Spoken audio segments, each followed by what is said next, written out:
Ford is in big trouble, and they might even go bankrupt. They don't have any choice but to sell their cars for extremely low prices, from their EVs to their trusty trucks. But don't get me wrong, this is not a knee-jerk reaction. It is a thoughtfully planned strategy, one that is meant to reel you in and use you as a cash cow. Let me explain. What's causing this sudden drop? The short answer is that Ford cars are not selling as well as they used to, and Ford wants to see a change. To combat this, they've started slashing prices on their coveted trucks and stylish SUVs. Now, you might be thinking that this is like a shopper's dream. And on the surface, it does seem like a golden opportunity for anyone hunting for a bargain. But hold your excitement for a second. There's more to this than just discounts, more than meets the eye. These aren't just random markdowns. They're part of a strategic play aimed at reviving Ford's waning market presence at all costs. What is the catch? Well, you see, this is not just a quick fix. It's a carefully crafted plan, and these bold moves have some surprising consequences that aren't immediately obvious. To be honest, I was surprised by the real pitfalls behind these discounts, and I have broken them down into 3 crucial things you need to look out for. So let's start with the elephant in the room. What's exactly happening? Look, no company wants this to happen to them. But the truth is, every automaker faces bumps along the road. But how Ford steers through this tricky period will definitely influence how consumers and the market see them moving forward. And it doesn't seem like they are doing a good job. Now, don't get me wrong, they are dealing with a huge issue. Rows upon rows of Ford vehicles, including the ever-popular F-150S, create a metallic metropolis at dealerships, just waiting to be sold. And don't just take my word for it.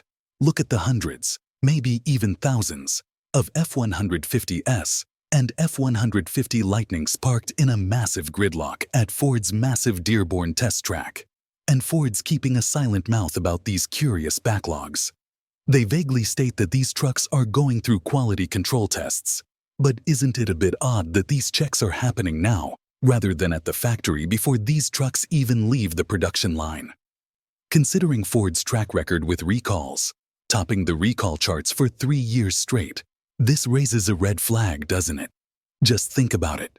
Instead of running tight quality checks during production, they seem to prefer cranking out trucks quickly and fixing them up afterward.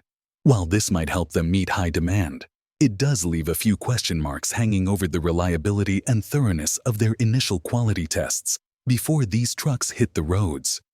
From an industry perspective, this could put Ford's reputation for reliability and craftsmanship on shaky ground, if such a reputation even holds up these days. I mean, have you seen the recent recalls with Ford? Ford ended up recalling 43,000 units of the Bronco because of some serious gas leakage issues. And then Ford recalled over 550,000 F-150 pickup trucks due to a faulty transmission issue. But that is not all.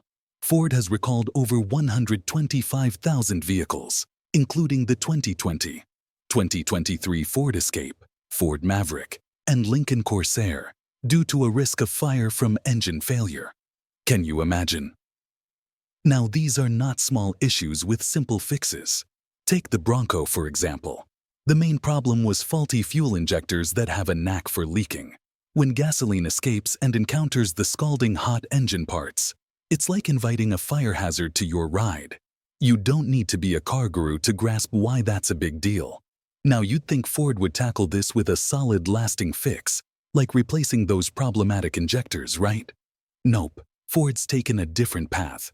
Their so-called solution involves slapping on a tube to redirect the leaked fuel away from the hot engine parts and let it drip onto the ground.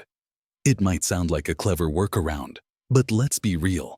It's not exactly a game changer. While this temporary fix might dodge the immediate risk of a blaze, it ushers in a new set of problems, like unexpected slowdowns or even stalling on the freeway. It's definitely not the smooth driving experience you're dreaming of. Now let me ask you, would you buy these models knowing what you know now? And this is just the tip of the iceberg. Reliability is only one of the things hidden behind these discounts. Let me give you the full list before you fall for the shiny price tag. The numbers game. I want to think about one thing.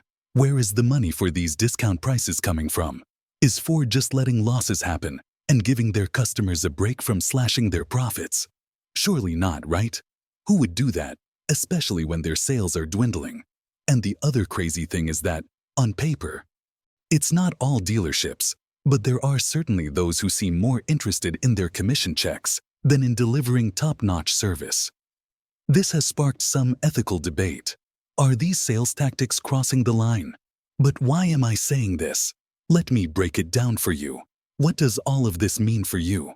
Well, to truly understand the real big intentions behind these tactics and discounts, you need to understand where Ford is coming from. According to the Autopian, Ford is currently losing a jaw-dropping $36,000 on each EV it sells. That's right, folks. Ford's electric ambitions are costing them big time. Last year alone, they swallowed a colossal $4.7 billion loss as they chased the electric dream. And if you thought that was bad, hold on to your hats because this year's forecast is even grimmer, with losses expected to hit $5.5 billion. But despite these staggering financial losses, Ford isn't backing down. They're doubling down on their commitment to electrification, investing heavily to beef up their electric lineup. But why keep investing in a losing battle? That's where things get intriguing. It turns out, a big part of the story revolves around the sophisticated software they're embedding in their vehicles. Ford, along with other big players like Chrysler, Subaru, and Mercedes-Benz, is rolling out new cars loaded with cutting-edge proprietary software. This isn't just tech for tech's sake. It's a deliberate strategy to funnel repair work through dealership networks. What does that mean for you? Your car's repairs are now practically tied to dealership services. Even routine maintenance becomes a trip to authorized service centers. Independent mechanics. They're getting locked out of essential software unless they're ready to shell out big bucks. And guess who's left footing the bill? Yep, it's you. The result? Fewer repair options, lighter wallets, and less competition. Independent mechanics, who are known for their competitive rates and personalized service, now face major hurdles. They need expensive diagnostic tools and manufacturer-specific software to do their jobs effectively. Without these, they can't offer the full range of services, forcing them to either adapt or lose business.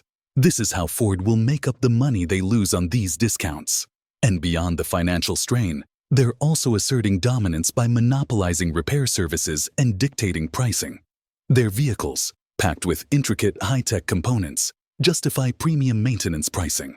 Their proprietary software and unique parts are designed to reinforce the notion that their vehicles are worth every penny of those premium price tags. This is the second reason you need to do heavy research before giving in and buying these discounted cars. But before we get into the last and third factors, let me tell you what surprised me the most. The vicious cycle. Now, these fishy software systems would be fine if these cars didn't break down so quickly.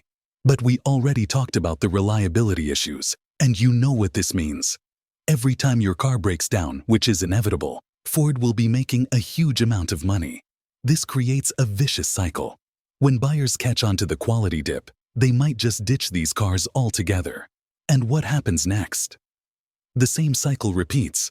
The company keeps slashing prices and skimping on features, leading to even more dissatisfied customers. It's like a never-ending loop of cost-cutting and discontent. But wait, there's another crucial player in this drama: insurance companies. Picture this. You buy a shiny new Tesla, it gets banged up in an accident, and suddenly, the insurance company decides it's not worth the hassle. They write it off as a total loss, and the payout from the insurance often doesn't cover the cost of buying another Tesla. Insurance companies are freaking out over repair estimates, especially for low-mileage models, and decide it's better to cut their losses.